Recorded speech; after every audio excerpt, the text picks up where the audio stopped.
there's our Graham with that quick reminder. Today's horse, Kankanovic Baka.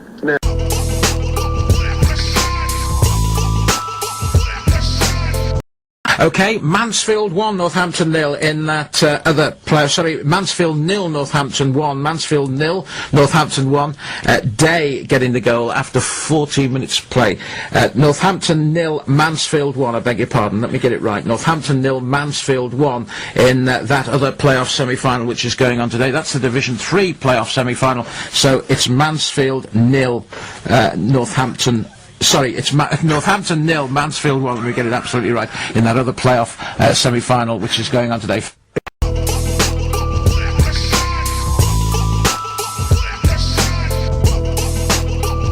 the heads ringing.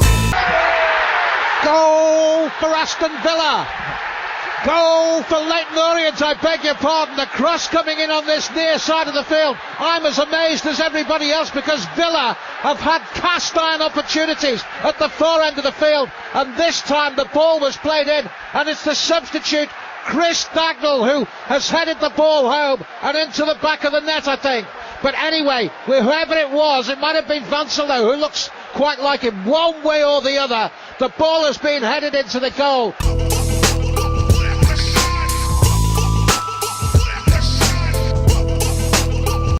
He's got to make sure that the players that he's got here at the moment he can get something out of. There's no point coming in and saying, listen, this squad just isn't good enough. There isn't the heart there in a lot of players to play for Liverpool Football Club. A lot of players aren't good enough to play for Liverpool Football Club or in front of a crowd at Anfield. Couldn't have put it much better, Adrian. You're absolutely right. They have somebody now who is their own, in inverted commas. They never felt, and a lot of people never felt from the outset, that Roy Hodgson and Liverpool Football Club was a good fit.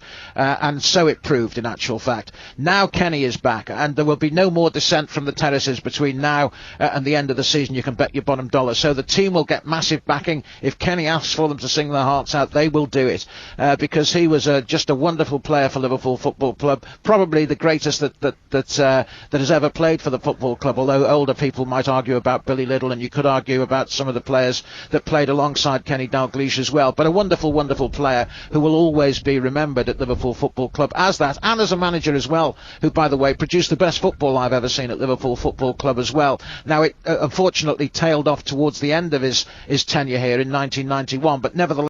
Here we go, round and round again, up and down. Oh, that was brilliant. So I think that it would be easy to put too much emphasis on him at the moment, and too much on small and young shoulders. He is a very talented player, no question about it.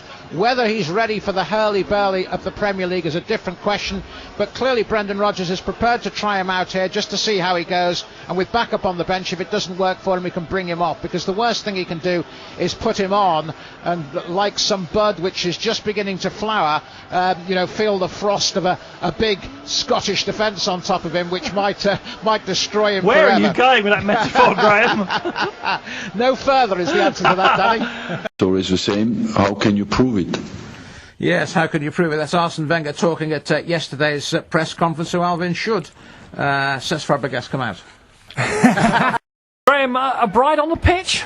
Yes, that's right. Something I've never seen before. I've seen brides in stands. I saw one at Burnley versus Liverpool quite a few years ago. But a bride and groom, indeed, on the pitch at the start of this game. So what a photograph that will be for the family album. Sandra and Phil Bailey, they were out on the pitch, and they're just sitting away to my left-hand side now. She looks very pretty indeed. He weren't one of the players, was he, getting married before the game, Graham? I hope I'm not being too rude here, and I'm going to lower my voice just a little bit, yeah. But he looks considerably older than her. I mean, I thought, in fairness to young David Ngog, he did pretty well. He worked hard, and he within the limitations that he has, and I think he does have limitations, and that's a problem. Within the limitations that he had, I thought he did pretty well. He worked quite hard, but he's one of those players who, as I was saying to Ray a little bit earlier on, you just say, well, what's special about him? What does he do really well? And the truth of the matter is that he doesn't do anything really well. He's not great in the air. He's not physically strong. He's not a Rooney. He's not got a fantastic touch. His touch does let him down on occasions, although on a on other occasions it can be quite good.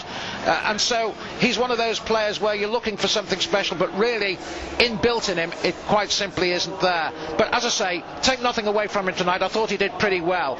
I'm not trying to be particularly negative, Andreas, but one of the subjects which may have been spoken about, you tell me whether it has or it hasn't, but certainly one of the subjects which is spoken about quite a bit when draws for European Championships or indeed the World Cup come up, are the position of the nations in Pot 6, the Liechtensteins, the Maltas, the Luxembourgs, the Andorras, the Faroe Islands, San Marinos of this world. Have you spoken about having a separate competition of those, what you might call lesser lights around the world, who are never going to win World Cups because they haven't got the population to win the World Cup, so that the very best of them can come forward, and so that therefore countries don't get an absolute thrashing, which doesn't improve their standard or indeed their will to compete, so to speak? Yeah, no, that has not been debated at all. Millwall winning 3-0 at Burnley, but after the game, their manager Kenny Jackett didn't quite share the same views as the widow squirrel Beeky. Well, Kenny, inside the first 30 minutes, that looked an unlikely result. In which way? Well, I thought that Burnley started perhaps better than you, but you really came to the fore after the first 30 minutes. Yeah, I disagree with you there. I didn't think that they had any chances or opportunities. They're a good ball-playing side, and at home, having won 5 out of the last 6 games, they're going to start with confidence. Your defence was excellent. I mean, you threw bodies on the line, and when Burnley perhaps did have a little bit of a decent spell in the first half, they were excellent and very good all the way through in that respect. Yeah, I mean, you keep talking about Burnley's good spell. I can't quite remember it at the moment. Well, Defonso headed against the bar, didn't he, as well? They did have that opportunity. Personally, I thought my keeper had that one covered, and he's in a very good position to take that had it been on target. But everybody's entitled to their opinion. Very good performance from Millwall today, both defensively and going forward. Kenny Jackett there, of course, Millwall manager. I think Beeky was talking about the Brighton Tranmere game. Oh dear. Today's horse, Kankanovic Baka.